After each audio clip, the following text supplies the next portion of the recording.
Next, we are going to have our special speaker in the person of Mr. Lindsay Huddleston. We're so glad to introduce him today. He is a very accomplished, cultured, and intelligent role model for many of us in this room. Excuse me. As a motivational speaker, he travels around the country consulting on topics of philanthropy, mentoring, athletics, community service, and much, much more.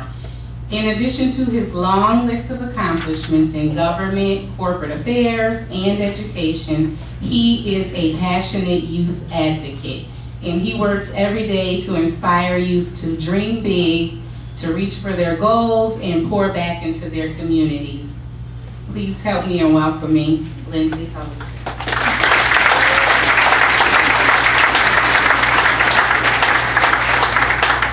I have to take you with me. I love that introduction. I'll take that any day. Good afternoon. Oh no, this is a celebration. Good afternoon. All right, they fed you. You got a celebration. You got nothing to be happy. Everything's happy. Good times, good times. So with that, I'm happy to be here, Siobhan. Thank you for that great introduction. It's just always a pleasure to the board, Superintendent Koval, Mr. Tomlinson, the CEO, Judge Lawless. I saw his lovely wife as well. It's always a pleasure coming in contact. I enjoy what I do. Being able to travel around and talk to young people about inspiring to be better. But I also enjoy the opportunity I get to meet new people, meeting Sarah and meeting Daryl, reconnecting with people that I know. My good friend Joe Smith, I haven't seen him, but he was instrumental in getting me connected with you guys. One of the other things I enjoy about speaking is I get an opportunity to delve deep into some topics and some social issues of the day. And every time I get an opportunity to speak, I like to go a little bit more as far as what the topic is. And here we're talking about celebrations and the term ceremony, which is often used a lot. But I want to go a little bit deeper, and I found that the term ceremony refers to a significant event. And there's no question this is a very significant event. Sarah told me just a few moments ago before I came up that as of this year, there have been 300 individuals who've been served. And I said, yeah, if you would have told me about that, that would have been great. That's my favorite movie, 300. I would have talked about the movie all evening long, and we would have been set with that right there. But that's an awesome, awesome thing. But also as it relates to a celebration. In my research, Cicero, who was known as ancient Roman history's greatest orator, he said, and I'll quote him, he said, "Not to know what has been transacted in former times is to always be a child. If no use is made of labors of past ages, the world must remain always in infancy of knowledge." Now that can mean a lot of things, but what I take from that is that if you don't reflect on what you've accomplished, you won't grow. You got to think about those things while we're here having a celebration. This is a wonderful time. In the African American community, celebrations happen all the time. You talk about Kwanzaa, a week after Christmas. It's 7 days, and each day a candle is lit to recognize a basic truth. Just for the Irish community that the whole world celebrates. They celebrate the things that happen there through song and dance and a couple of drinks, things like that. But also as it relates to Cinco de Mayo for our Mexican-American brothers and sisters, that was just in May 5th, and you talk about all the celebrations and things that happen. But the reality is this, we can't celebrate you young people all the time. That's why today is so important. Keep this in mind, because if we tried to celebrate all those events I talked about with the candles burning, there'll be fires everywhere, and people will be stuffed with food, and hangovers all about. We wouldn't get anything done. The whole point is this: you have to keep your feet on solid ground. But today, on this afternoon, I want you to think about this time. Think about those who were there with you. Think about those who didn't make it to this point with you.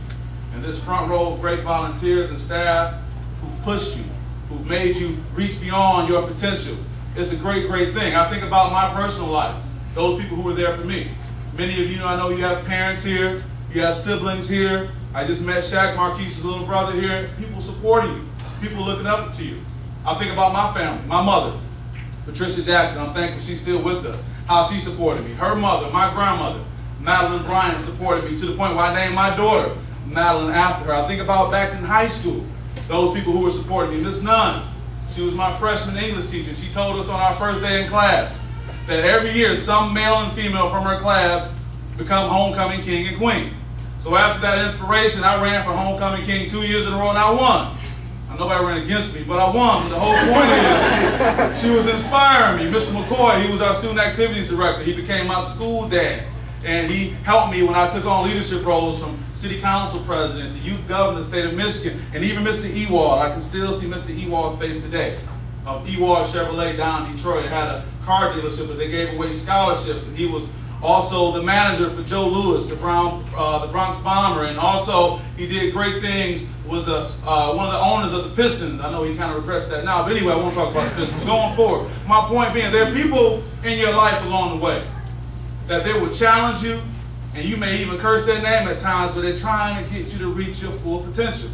When we talk about sports, it was through the support of my network that I had the confidence to go on and leave corporate America, lead the conference of a Fortune 1 corporation, 6-figure salary, company car, traveling the country, and even preparing to travel the world. But I had that comfort that I could leave based on my support system. People who had pushed me. They gave me the comfort to write a book about athletes and charity.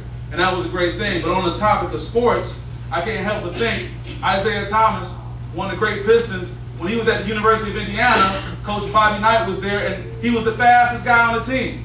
So when he would run those suicides all the time, right? He would run those suicides all the time. Excuse me.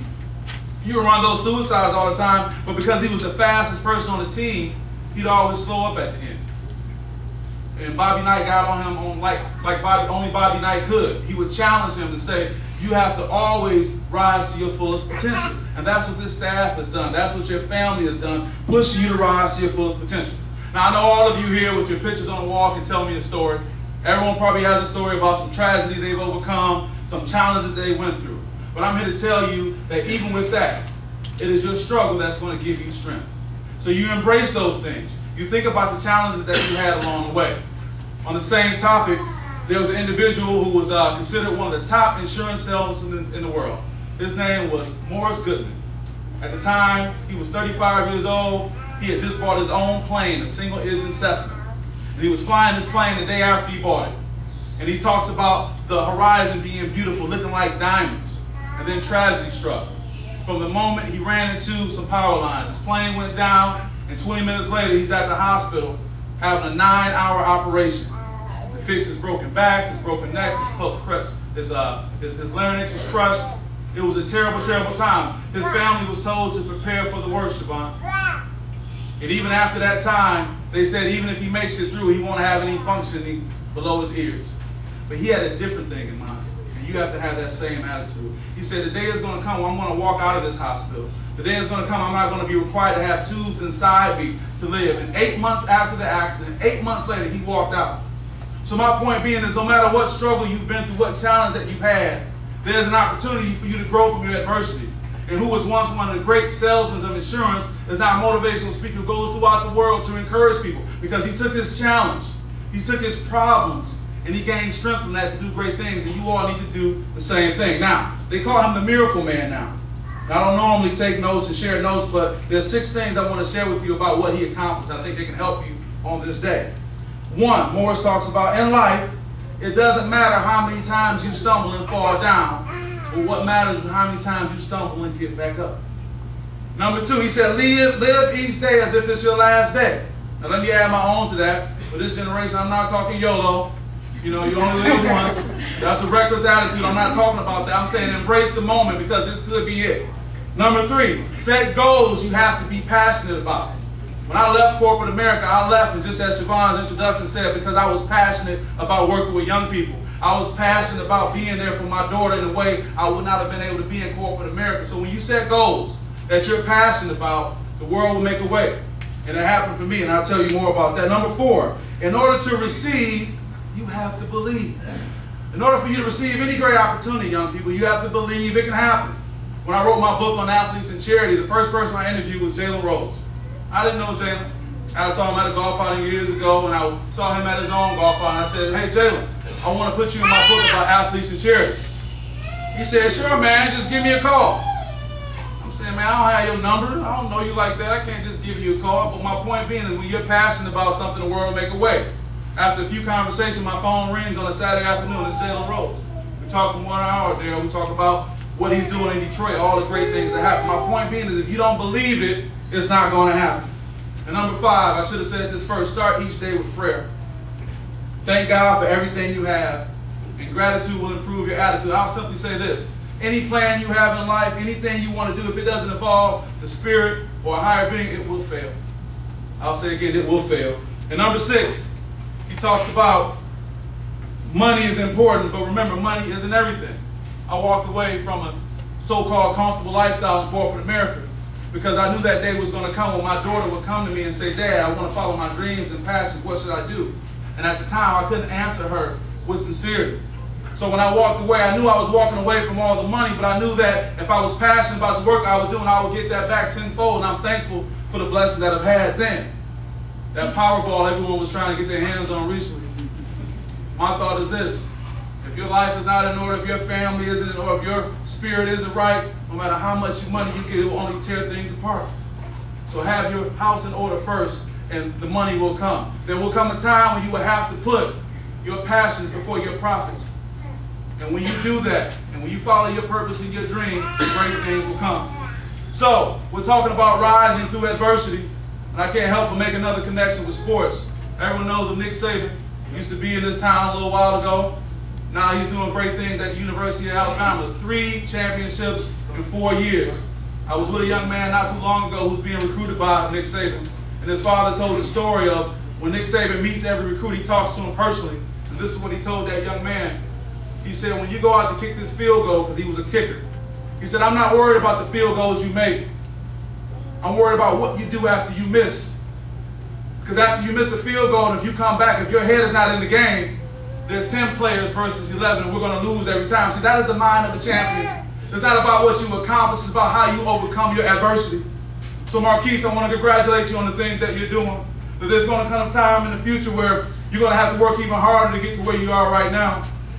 Cameron, with what you have going on, I want to say there's going to come a time when you have to move away from the shore of uncertainty to push forward. Taylor and Amari, there's going to be a time when you're going to have to set a higher standard and even still reach that going forward. And Cynthia, there'll be a time when your attitude will be the reason where people will be jealous of you and upset, but you still have to go forward. And then Daniel, there's going to come a time when there's going to be a problem that you can't solve, but you still have to push forward. And Mike, the same will be the case. The reality is this: the road to success is littered with failures along the way. If you dare want to achieve anything in life, you must be willing to be defeated and get back up again.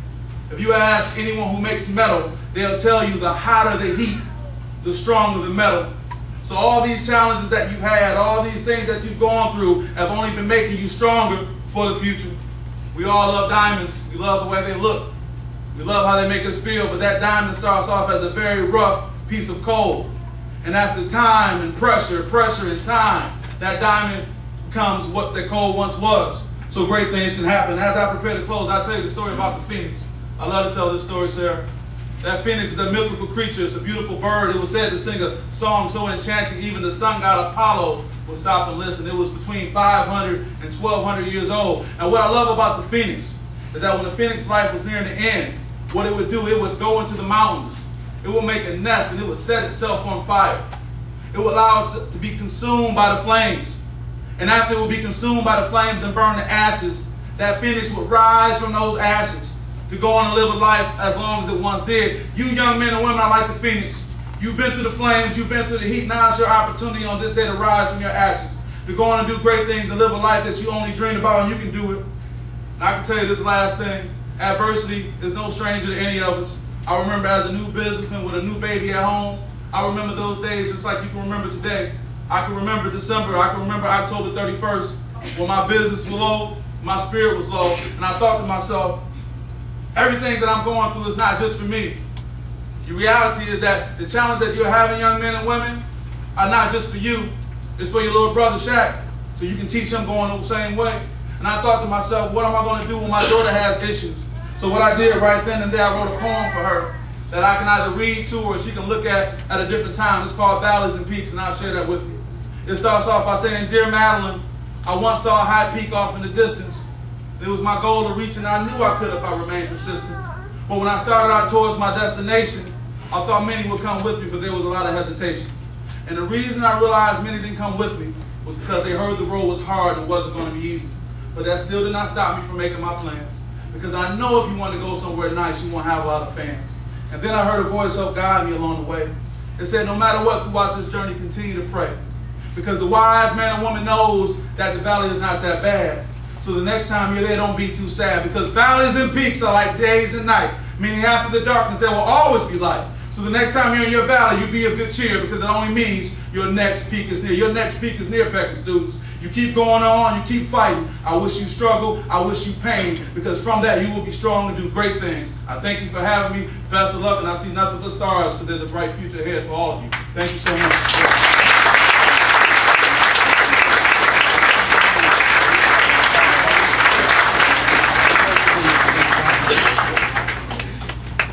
Thank you, Lindsay, for those great encouraging words to our students. We're going to move forward in the second portion of our program, which is